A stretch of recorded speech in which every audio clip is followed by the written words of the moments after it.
Hello and welcome to another edition of the Reserve Report, your source for what's going on locally and around the Reserve. I'm your host, Corporal Ian Leonis. Changes are being made to the Marine Corps' Physical Fitness Program's policy for pregnant Marines. This change extends the amount of time a physical fitness test and combat fitness test must be completed after returning from maternity leave. Marines returning from a pregnancy are now required to run a PFT and CFT no earlier than 6 months after returning to full duty. For more information, check out MARADMIN 005/15. Here in Louisiana, Marines with Marine Forces Reserve volunteered to pick fruit with the Second Harvest Food Bank. The Marines showed their commitment to the New Orleans community by helping the largest anti-hunger organization in Southern Louisiana.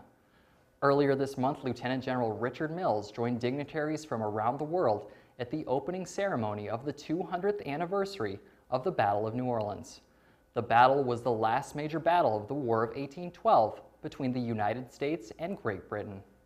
In our nation's capital, I joined Marines from Personnel Retrieval and Processing Company at the Yellow Ribbon Reintegration Program post-deployment training. Our next video has more on the story.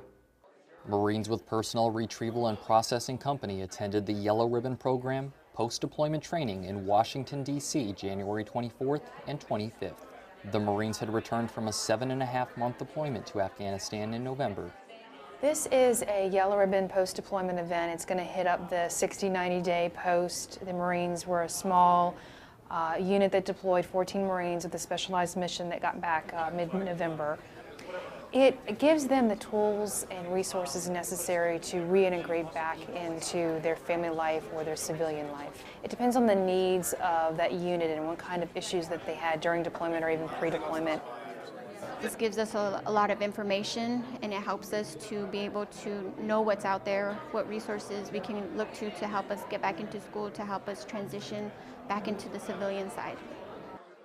There's always something for everyone in the agenda when we set up the agenda. So whether it's the combat operational stress control, someone's going to trigger from that, or if it's the resiliency that Sergeant Major talked about this morning, someone will also benefit for that.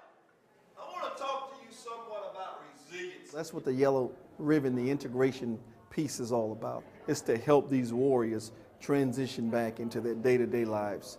We're going to take that mindset that, hey, okay, we're back. Let's reset, let's get our equipment ready, but most importantly, let's get our Marines ready, mentally and most importantly, physically too. Reporting from Washington, D.C., I'm Corporal Ian Leonis.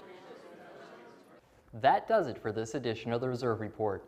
As always, for more news, photos, and videos, check out our website at www.marforres.marines.mil. I'm Corporal Ian Leonis. Thanks for watching.